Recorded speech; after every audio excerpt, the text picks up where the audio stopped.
네, 오늘은 신앙적 질문하기 세 번째 시간, 다시 회귀할까? 라는 제목으로 하나님 말씀을 나누겠습니다. 이번 주에는 제가 우연히 KBS 다큐멘터리 하나를 보게 되었습니다. 제목은 옷을 위한 지구는 없다 라고 하는 다큐멘터리였습니다. 사람들은 점점 패스트 패션, 그러니까 패션이 점점 빨라지고 또 이전에 입던 것들을 잘 입지 않으면서 옷이 굉장히 많아지고 있는 거죠. 사실 여러분은 어제 입었던 옷을 오늘 또 입으십니까? 지난주에 입고 오신 옷을 다음 주에 또 입고 오시나요? 어떻습니까? 네. 이게 옷이요, 굉장히 많아지고 또 옷이 굉장히 많이 버려지고 이런 것들이 있습니다. 이 다큐멘터리에 그걸 고발하는 건데요. 지금 전체 지구는 약 78억 명입니다. 그런데 한 해 동안 지구에서 만들어지는 옷은 1,000억 벌입니다. 더 놀라운 사실은 그 해에 만들어진 옷 중에 버려지는 옷이 330억 벌입니다. 그 해에 만들어졌는데 그 해에 버려지는 겁니다. 한 명당 얼마의 옷을 버리냐면 30kg의 옷을 버립니다. 사람들은 생각하죠. 이것을 헌옷 수거함에 집어넣으면 굉장히 큰 도움으로 어려운 사람들에게 도움이 될 거야 라고 생각합니다. 그렇게 모여지는 옷이 한 수거업체에서 하루에 40톤입니다. 그런데 그런 업체가 한국에 100개가 있습니다. 우리나라는 이 헌옷을 전 세계에 수출하는 나라 중 서열 5위입니다. 인구도 많지 않은데 그 정도로 많이 버립니다. 그게 어디로 가냐? 다 아프리카로 갑니다. 그 많은 옷은 아프리카로 가는데요. 그 아프리카에 가면 어려운 사람들에게 다 도움이 될 것 같지만 그 중에 40%는 버려집니다. 저기가 땅인지 저기가 강인지 저기가 바다인지 모를 정도로 수많은 옷들이 버려지고 있다. 그런 얘기입니다. 그 정도가 아닙니다. 옷은 예쁘게 만들려면 염색을 해야 되겠죠. 염색을 하면 그걸 어디서 하냐면 저가의 노동력이 있는 나라로 보냅니다. 방글라데시 같은 나라입니다. 그럼 그 나라는 천을 만들고 생산을 해냅니다. 염색도 하고요. 그러면 그들이 어느 정도의 물을 쓰는 거냐면 우리나라의 상황만 봐도 마찬가지인데요. 저기가 강입니다. 강. 강인지 옷으로 덮여놓은 건지 도대체 알 수가 없는 그런 상황입니다. 이 색깔을 입히기 위한 염색을 위해서 어느 정도의 물을 쓰는 거냐면 전체 산업의 20%가 옷을 색깔을 만들기 위해 사용하는 물입니다. 그러니까 우리가 지금 입는 옷이 어떤 절차를 통해서 왔는가라고 하는 것을 깊이 생각해 보면 우리가 쉽게 구매하는 옷이 과연 괜찮은 건가 이런 생각을 합니다. 저희 교회 얼마 전에 왔던 그 독일 청년이었던 크리스티네 조벨이 저희 집에서 며칠을 묵었습니다. 묵었는데 가만히 보니까 옷이 면티인데 꾸깃꾸깃한 거예요. 그래서 이제 물었죠. 한국에 옷이 좋은데 옷 좀 구입하지 그러냐고. 그랬더니 자기는 환경을 위해서 옷을 구입하고 싶지만 구입하지 않는다. 그런 얘기를 합니다. 여러분, 우리는 생각을 좀 해봐야 되는 것 같습니다. 이렇게 계속 1,000억 벌씩 생산해내고 수없이 구매하고 수없이 버려지고 수없이 헌옷통으로 들어가면 다 괜찮은 건가? 그런 질문을 우리에게 하고 있습니다. 코로나 시기에 우리는 모든 게 멈춰선 것 같았습니다. 모임도, 외국에 가는 것도, 옷도 별로 구입하지 않고 마스크를 쓰니 화장도 별로 하지 않았습니다. 어느 날 하늘을 보니 하늘이 굉장히 푸르르구나. 아, 변해가네. 이런 생각을 했습니다. 그런데 코로나가 끝나고 나서 엄청난 속도로 다시 회귀합니다. 하늘은 다시 칙칙해지고 다시 쇼핑은 시작되었고 다시 생산이 시작되었습니다. 깨닫는 데는 그렇게 오래 걸렸는데 회귀하는 데는 순간입니다. 우리는 오늘 우리의 삶을 되돌아보며 회귀에 대한 생각을 해보려고 합니다. 오늘은 신앙적 회귀, 그것이 무엇인가? 그 이야기를 갈라디아 교회를 통해서 해보려고 하는 겁니다. 갈라디아서는 작은 로마서라고 불릴 만큼 대단히 교리적인 내용을 담고 있습니다. 근데 갈라디아서의 어조는 우리가 성경 봉독을 했다시피 굉장히 강력합니다. 재판에서 쓰는 용어, 논쟁적 이야기를 갈라디아서가 담고 있습니다. 바울은 왜 이런 이야기를 하는가? 율법과 복음 때문입니다. 자, 한마디로 말하면 갈라디아 3장 3절이 이렇게 말합니다. 너희가 이같이 어리석으냐? 성령으로 시작하였다가 이제는 육체로 마치겠느냐? 너희가 성령으로 시작했는데 왜 육체로 다시 마치려고 하느냐? 이 얘기를 하는 겁니다. 너희가 예수 그리스도를 믿었느냐? 성령을 받았느냐? 복음을 가졌느냐? 자유를 가졌느냐? 그런데 왜 다시 율법으로 돌아가느냐? 다시 육체로 돌아가느냐? 왜 회귀하느냐? 그 이야기를 다루고 있습니다. 도대체 율법이 얼마나 매혹적이길래, 사람들에게 그것이 어떠한 의미이길래 그들은 다시 율법으로 돌아가려 하는가? 거기에 대한 것을 바울이 이야기하고 있는 겁니다. 지금 우리 모두는 폭우로 인해서 제방이 넘치고 댐이 넘치고 산사태가 나고 오송 지하차도에서 많은 인명피해가 있습니다. 어떻게 하면 좋습니까? 어떻게 하면 이런 일이 또다시 반복되지 않을까? 그러면 어떤 사람들은 이런 말을 합니다. 법을 정비해야지요. 어떤 법이요? 자연재해 대책법. 그거 정비해야지요. 정비하면 됩니까? 그러면 이런 법은 어떻습니까? 하천법, 하수도법. 이런 법을 정비하면 나아집니까? 이런 법도 있더라고요. 특정도시 하천 침수 대책법. 이 법을 정비하면 조금 더 나아집니까? 지하차도 침수 대책법. 이런 법을 만들면 나아지는 겁니까? 법을 정비하면 나아지는 겁니까? 제도를 정비하면 나아지는 겁니까? 1조 5천억을 들어서 시스템을 만들었는데 부서 간의 전파가 안 됐답니다. 그러면 3조쯤 드리면 됩니까? 여러분, 중요한 건 시스템입니까? 법을 만드는 겁니까? 아닙니다. 문제는 사람이죠. 사람에게 불감증이 있다. 사람에게 공감 능력이 떨어진다. 생명에 대한 소중함이 사라진다.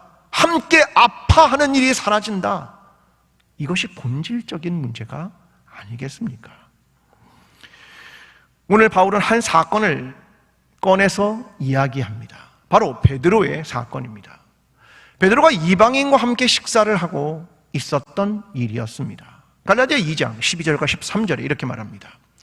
야고보에게서 온 어떤 이들이 이르기 전에 게바가 이방인과 함께 먹다가 그들이 오매 그가 할례자들을 두려워하여 떠나 물러가매 남은 유대인들도 그와 같이 외식함으로 바나바도 그들의 외식에 유혹되었느니라. 자, 게바, 베드로가 유대인이 이방인과 함께 식사를 합니다. 그런데 야고보, 예루살렘의 지도자입니다. 예루살렘 교회의 지도자인 야고보, 예수님 동생 야고보가 있는데 지도자입니다. 근데 예루살렘 교회는 유대인의 교회입니다. 그들은 뭐가 중요했냐면 율법이 중요했죠. 그러니까 예수 그리스도를 믿었는데도 율법이 여전히 중요한 겁니다. 근데 그들이 왔습니다. 그러자 게바가, 베드로가 그 자리를 갑자기 떠납니다. 왜요? 유대인은 이방인과 함께 식사해서는 안 된다. 부정하니까. 그것이 몸에 배 있는 겁니다. 그래서 결국 바나바마저 외식을 하게 되었다. 이것을 책망하는 겁니다. 그러면서 바울이 이렇게 말합니다. 내가 유대인으로서 이방인같이 살면서 이방인을 유대인처럼 살게 하려느냐? 너는 유대인이지만 이방인처럼 살지 않느냐? 자유하게. 그런데 왜 갑자기 다시 회귀하느냐? 유대인처럼. 그럼 이방인을 유대인처럼 하게 하면 구원이 있는 것이냐? 그 질문을 하고 있는 겁니다. 사람들은 회귀하려 합니다. 회귀는 얼마나 쉬운지 모릅니다. 아주 순간적으로 이루어집니다. 그러면 더 나아지는 겁니까? 베드로서 2장 20절이 이렇게 말합니다.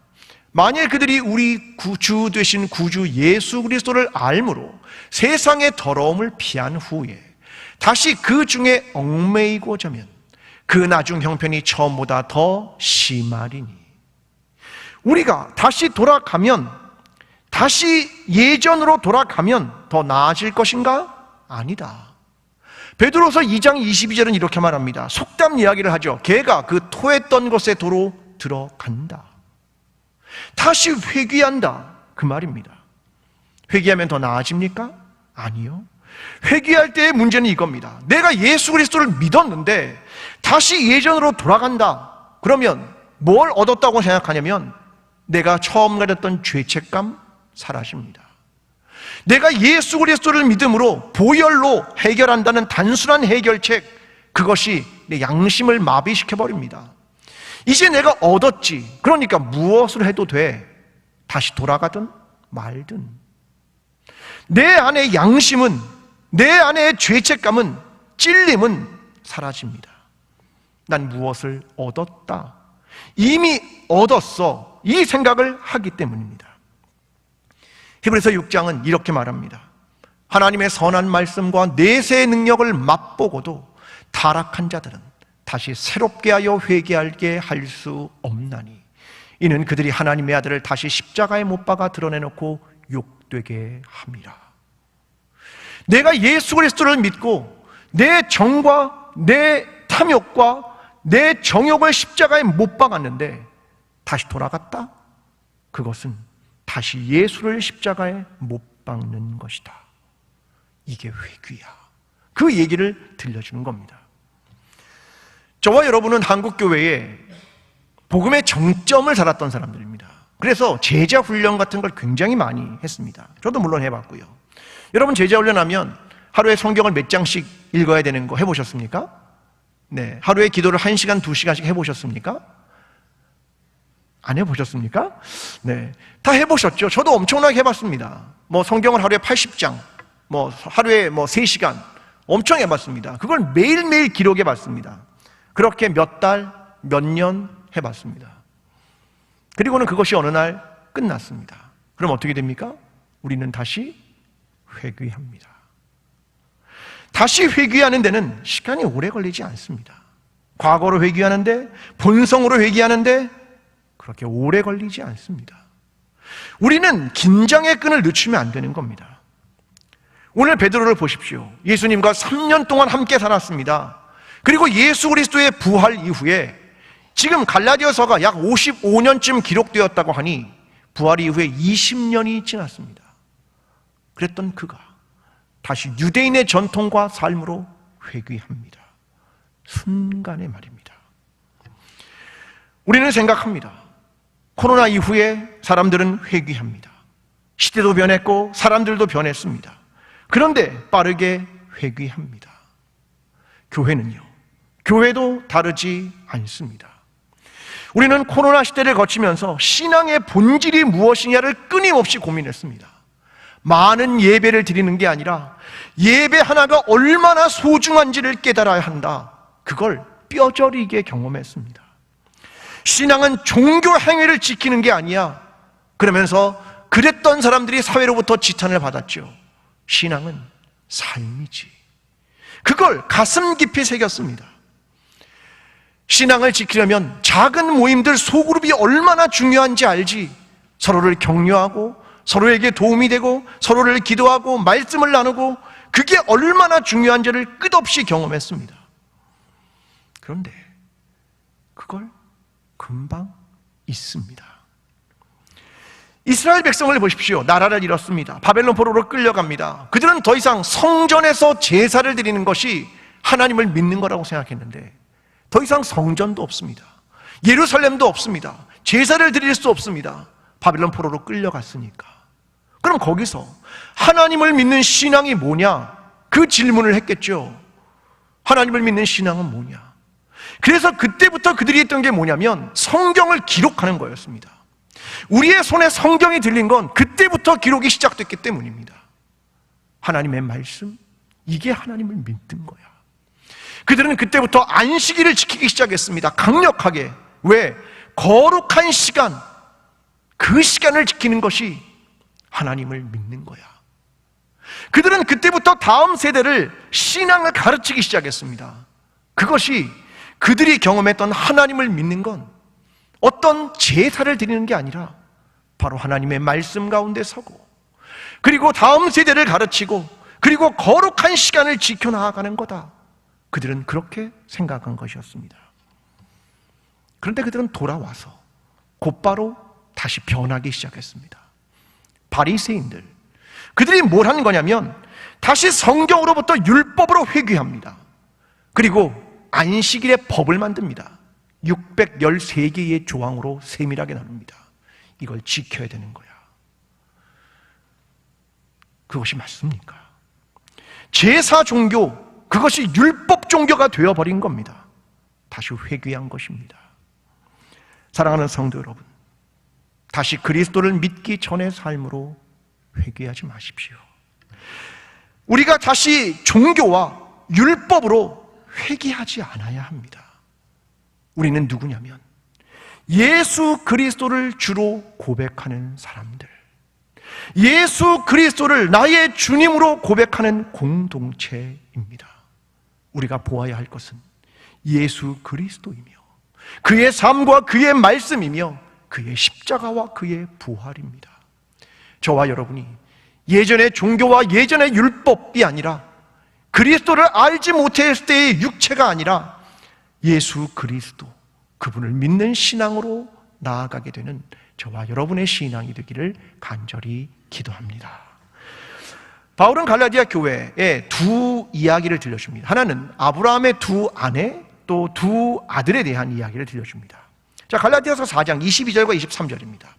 기록된 바 아브라함에게 두 아들이 있으니 하나는 여종에게서 하나는 자유 있는 여자에게서 났다 하였으며, 여종에게서는 육체를 따라 났고 자유 있는 여자에게는 약속으로 말미암았느니라. 자, 둘에 대한 얘기를 합니다. 하나는 종이었던 하갈, 하나는 자유인 사라입니다. 하나는 그에게 난 이스마엘이고 하나는 이삭입니다. 둘은 달랐다. 하나는 율법과 신의 산이었고 하나는 복음과 자유였다. 이 둘이 있다. 누구냐? 그 질문을 하는 겁니다. 갈라디아 4장 30절과 31절이 이렇게 말합니다. 그러나 성경이 무엇을 말하느냐? 여종과 그 아들을 내쫓으라. 여종의 아들이 자유 있는 여자의 아들과 더불어 유업을 얻지 못하리라 하였느니라. 그런즉 형제들아, 우리는 여종의 자녀가 아니요 자유 있는 여자의 자녀니라. 자, 둘이 있다. 자, 둘의 중간쯤 선택할 거냐? 그런 말 아닙니다. 아주 강력한 얘기를 하죠. 내쫓으라. 율법은 아니다. 복음은 율법과 타협하지 않는다. 왜요? 율법이 무엇이기 때문이냐면 갈라디아 3장 19절이 이렇게 말합니다. 율법은 무엇이냐? 범법함으로써 더하여진 것이라.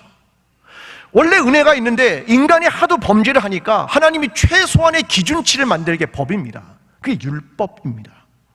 그건 율법을 지키면서 내가 생각하는 거죠. 내가 죄인이구나, 내가 하나님께로 가야겠구나, 그걸 발견하기 위한 겁니다. 이게 율법이다. 그래 너희는 그 율법을 붙들고 있구나, 그 이야기입니다. 우리가 믿는 복음은 율법의 완성입니다. 로마서 3장 13장 8절부터 10절이 이렇게 말합니다. 피차 사랑의 빛 외에는 아무에게든지 아무 빛도 지지 말라. 남을 사랑하는 자는 율법을 다 이루었느니라. 간음하지 말라, 살인하지 말라, 도둑질하지 말라, 탐내지 말라 한 것과 그 외에 다른 계명이 있을지라도 내 이웃을 내 자신과 같이 사랑하라 하신 그 말씀 가운데 다 들었느니라.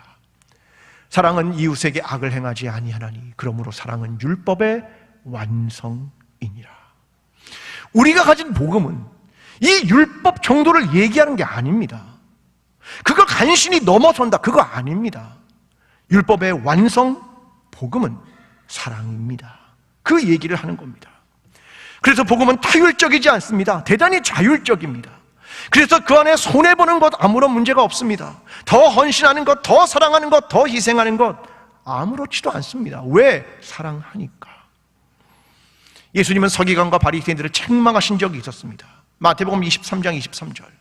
화 있을진저 외식하는 서기관들과 바리새인들이여, 너희에게 박하와 회양과 근체의 11조는 들이되 율법에 더 중한 바 정의와 긍휼과 믿음은 버렸도다. 그러나 이것도 행하고 저것도 버리지 말아야 할지니라. 그들이 뭘 붙들었냐면 박하와 회양과 근체, 약용식물입니다. 극히 작은 수입입니다. 그 극히 작은 수입은 어떻게 나누어서 하나님께 11조 드릴까? 그 고민을 하면서 정작 더 큰 것, 중심에 있는 뭘 버렸는가? 그들은 정의와 긍휼과 믿음은 버렸다. 주님이 우리에게 이야기하는 건 뭡니까? 여러분, 산상보훈을 읽으면 어떤 생각이 드십니까? 마태복음 5장 17절이 말합니다. 내가 율법이나 선제를 폐하러 온 줄 생각하지 말라. 폐하러 온 것이 아니오 완전하게 하려 함이라. 이거 완전하게 하러 왔다. 왜? 사랑은 율법을 완성하는 거기 때문에 그런 겁니다. 그러면서 산상보훈의 중요한 구절을 이야기합니다. 5장 20절. 내가 너희에게 이르노니 너희 의가 서기관과 바리새인보다 더 낫지 못하면 결코 천국에 들어가지 못하리라. 무슨 말입니까? 서기관과 바리새인이 율법을 행하는 것보다 더 많이 행해야 된다, 그런 말입니까? 아닙니다. 질적인 차이입니다. 율법을 지키기 위한 몸부림, 그거 아니야. 여러분, 산상보훈을 읽으면 어떤 생각이 듭니까? 읽을 때마다 내 양심을 두드리는 이야기가 들리지 않습니까?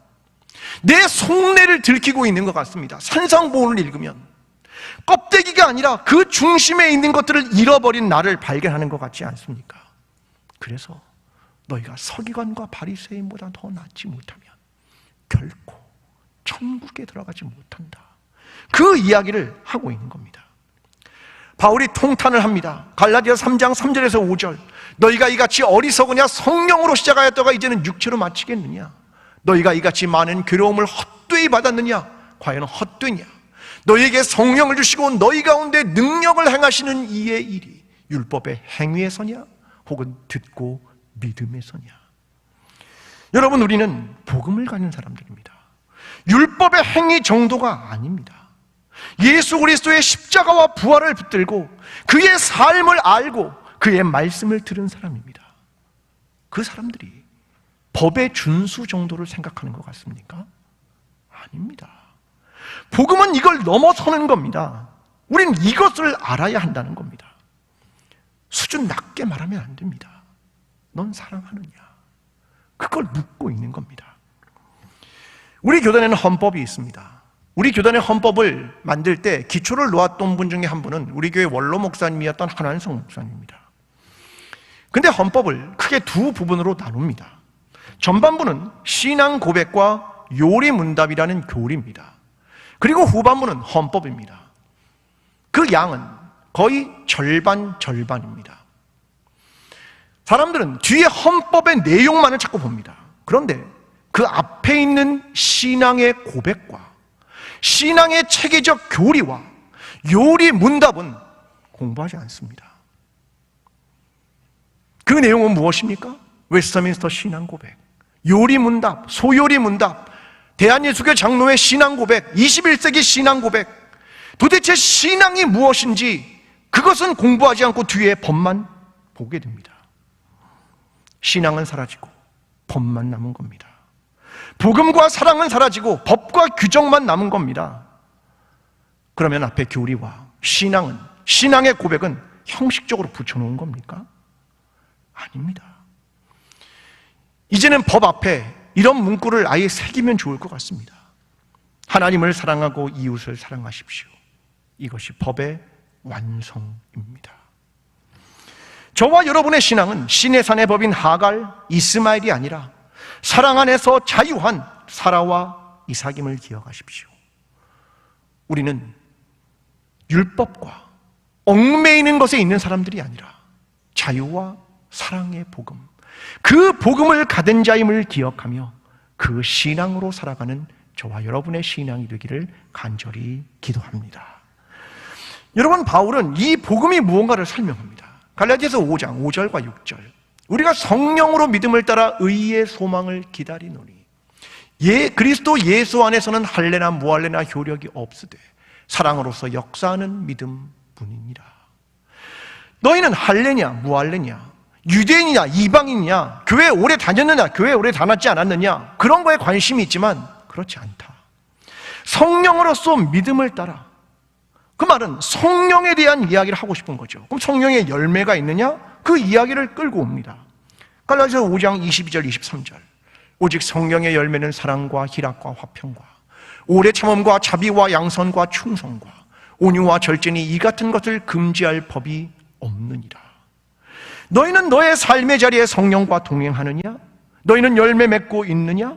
그러면 너희가 가진 믿음은 무엇이냐? 그 믿음은 사랑으로서 역사하는 믿음이다. 종교의 행위, 율법 아니야. 사랑으로서 역사하는 믿음, 그게 네가 예수 그리스도를 믿고 있느냐? 그걸 질문한다. 그 이야기를 하고 있는 겁니다. 그리스도인에게 성전은 별로 중요하지 않습니다. 주님은 이 성전을 헐라라고 말씀하신 적이 있었죠. 성전은 이미 유대인과 이방인을 구역별로 나눕니다. 남자와 여자를 나눕니다. 만민이 기도하는 집이 아니라 사랑의 공간이 아니라 차별의 공간이 되었죠. 그 성전이 어떤 의미가 있겠습니까? 거기서 사람들은 재물을 팔고 생명의 속전, 성전의 화폐로 환전하며 이익을 착복했습니다. 장사치들의 공간이 되어버렸습니다. 그뿐입니까? 하나님을 향한 마음과 중심이 사라졌습니다.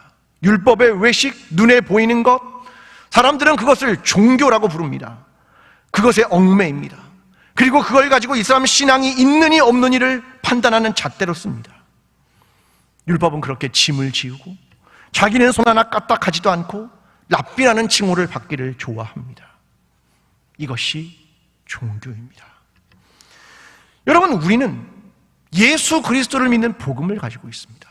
이 복음은 뭐냐면 하나님이 하늘에만 계시지 않고 땅으로 오셨습니다. 육체를 입고 이 땅에 오셔서 가난한 자들과 함께 하시며 사람들이 부정하다고 말하는 세인과 세리와 그들과 함께 한 식탁에서 식사를 하시며 직접 제자들의 발을 닦으셨습니다. 그가 사람들을 위해 십자가를 지셨습니다. 고난을 당하셨습니다. 그리고 우리를 위해 부활하셨습니다. 우리는 그가 전한 말씀과 그의 삶을, 그의 십자가와 부활을 믿습니다. 이것이 복음입니다. 이것은 종교와 다르고 유대교와도 다릅니다. 우리는 그것을 믿는 겁니다. 갈라디아서 6장 2절은 말합니다. 너희가 서로 짐을 지라. 그리하여 그리스도의 법을 성취하라. 복음은 서로 짐을 지는 겁니다. 사람들을 구분하는 게 아니라 서로가 짐을 지는 겁니다. 왜냐하면 그들의 몸에 흔적이 있기 때문입니다. 할례라는 것 말고 다른 흔적 말입니다. 갈라디아서 6장 17절. 내가 내 몸에 예수의 흔적을 지니고 있노라. 이 흔적은 스티그마입니다. 헬라어로 스티그마. 이건 뭐냐면 노예에게 낙인을 찍는 겁니다. 어떤 이방의 신전은 노예에게 찍은 낙인이 있었습니다. 그 신에게 속했다, 그런 말이죠. 어떤 병사들에게 지휘관의 이름을 찍었습니다. 모두가 그 낙인, 그 흔적, 그건 넌 누구의 소유냐? 그걸 물어보는 겁니다. 여러분, 예수 그리스도를 믿는 사람의 흔적이 있으십니까? 여러분, 예수 그리스도의 소유이십니까? 예수 그리스도를 믿는 사람이십니까? 우리의 삶에서 그러한 흔적이 나타나고 있는 것입니까? 아이러니하게도 복음 안에 있으면 다시 종이 됩니다.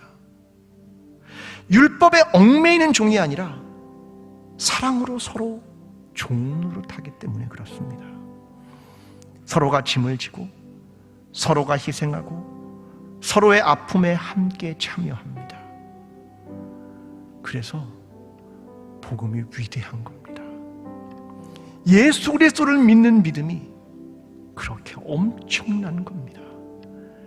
내 자유 안에서 스스로 종이 되기 때문입니다. 여러분, 우리는 예수 그리스도를 믿는 사람들입니다.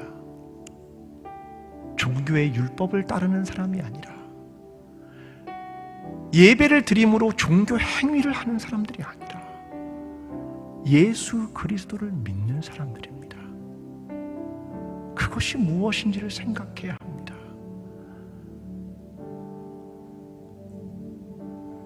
사랑하는 성도 여러분, 다시 회귀하지 마십시오. 과거의 삶으로, 육체의 삶으로 또 잘못되고 왜곡된 신앙으로, 율법으로, 종교로 회귀하지 마십시오. 우리가 가진 복음, 이것은 자유입니다. 그 자유는 서로에게 종로로 타는 것입니다. 그리고 하나님을 사랑하고 이웃을 사랑하는 겁니다. 그래서 이 복음은 율법과 비교할 수 없는 겁니다.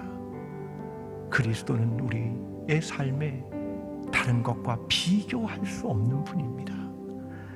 우리가 가진 복음이 무엇인지를 깊이 있게 생각하며 하나님을 사랑하고 이웃을 사랑하는 참된 복음으로 한 걸음 한 걸음 걸어가는 저와 여러분의 신앙이 되기를 간절히 축원합니다. 함께 찬양하며 기도하겠습니다.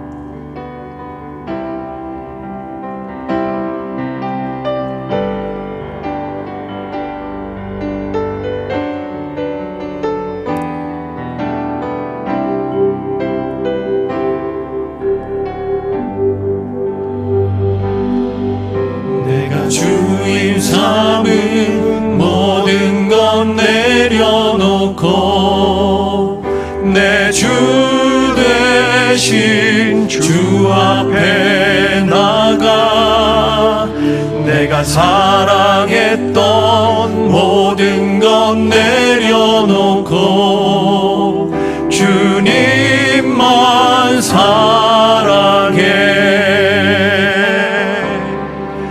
내가 주인 삼은 모든 것 내려놓고 내 주 대신 주 앞에 나가 내가 사랑했던 모든 것 내려놓고 주님만 사랑해.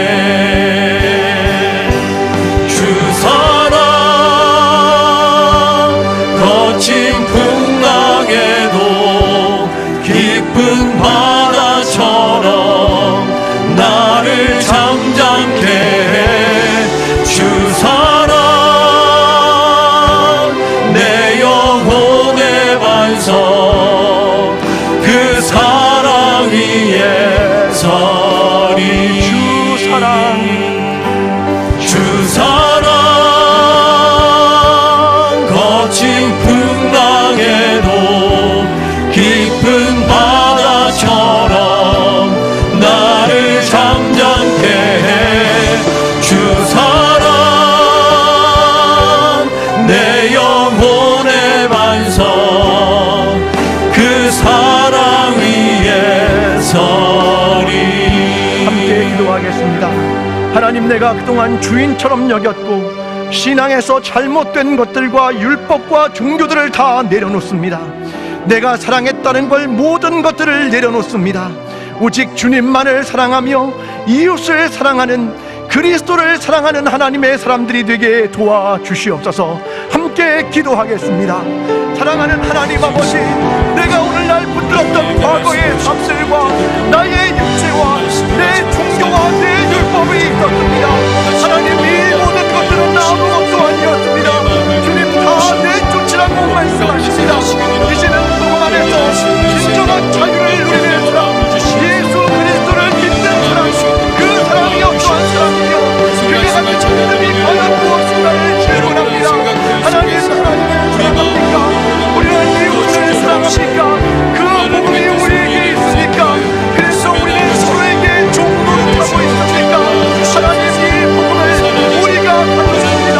하나님, 이 복음을 붙들게 도와주시고 이 믿음 가운데로 나아갈 수 있도록 주님 도와주시기를 간절히 기도하오니, 주님 우리 가운데 역사해 주시고 내가 주인 되었던 모든 것들을 다 내려놓으며 온전히 하나님의 사랑 위에서 사는 우리의 삶이 되게 도와주시옵소서. 한 가지를 위해 더 기도하겠습니다. 이번 주부터 다음 세대의 말씀 캠프와 수련회가 시작됩니다. 하나님의 말씀이 가득하게 하시고 하나님의 영이 충만한 시간이 되게 도와주시옵소서. 교육자들과 선생님들 통해 하나님의 말씀과 사랑이 전해지게 하여 주시옵소서. 어린 영혼들의 심령 속에 예수 그리스도에 대한 믿음이 심겨지는 소중한 시간이 될 수 있도록 도와주시옵소서. 이 시간 함께 기도하겠습니다. 사랑하는 하나님 아버지, 주의 인도하심으로 함께하여 주시옵소서. 우리의 다음 세대에 하나님의 말씀과 예수 그리스도의 믿음을 선도하며 하나님 그들 가운데 믿음을 심기고 싶습니다. 하나님을 사랑하는 것이 무엇인지, 예수 그리스도를 믿는 것이 무엇인지 이것을 깊이 있게 그들에게 전하고 싶습니다. 주님 도와주시고 하나님 역사해 주셔서 하나님이 원하시는 놀라운 일들과 하나님의 말씀이 선포되며 하나님의 사랑과 하나님의 뜻을 바르게 전달되는 소중한 시간들이 되게 도와주시옵소서. 모든 교육자와 선생님들과 성령의 우리들에게 하시옵소서. 우리 하시기서 하시는 놀라운 종을 경험하게 주님 도와주시기를 간절히 기도하오니 주님 우리와 함께 해주시고 역사하여 주시옵소서. 주 사랑 거친 풍랑에도 깊은 바다처럼 나를 잠잠케 해. 주 사랑 내 영혼의 반석, 그 사랑 위에 서리. 사랑하는 하나님, 내가 주인으로 삼았고 내가 중요하다고 생각했던 것, 그것이 혹시 나의 육체나 나의 율법이나 나의 종교는 아니었습니까? 하나님, 우리 모두가 이 모든 것을 이제 던져버리며 하나님께서 원하시는 귀한 믿음과 예수 그리스도를 믿는 믿음 가운데로 나아가오니 주님 우리를 새롭게 하여 주시고 자유한 자들이 갖게 되는 그 복음을 붙들며 예수 그리스도를 믿는 하나님의 사람들이 되게 도와주시옵소서. 예수 그리스도의 이름으로 기도합니다. 아멘. 사랑하는 광주제일교회 성도 여러분, 예수 그리스도를 믿는 신앙이란 율법이 아니고 법이 아닙니다. 오직 하나님을 사랑하고 이웃을 사랑하는 것입니다. 그리스도를 믿는 신앙이란 율법에 얽매이는 것이 아니라 자유의 복음입니다. 다시 회귀하지 마십시오. 다시 예전의 잘못된 종교로 돌아가지 마십시오. 오직 예수 그리스도만을 바라보십시오. 그의 말씀과 삶과 십자가와 부활을 붙드십시오. 이 복음과 자유와 사랑 안에서 살아가십시오. 주님이 여러분 모두와 함께 하실 것입니다. 이제는 우리를 위하여 십자가를 지시고 부활하심으로 사랑을 보이신 예수 그리스도의 은혜와 우리의 죄악됨을 보시고도 끝까지 사랑하신 하나님 아버지의 사랑과 오늘도 또다시 무너져가는 우리의 모습을 보시고도 동행하시는 성령님의 교통하심이 육체와 율법으로부터 사랑과 복음으로 나아가기를 소원하는 모든 성도들과 광주제일교회와 나라와 민족 위에 지금부터 영원까지 함께 하시기를 간절히 축원하옵나이다. 아멘.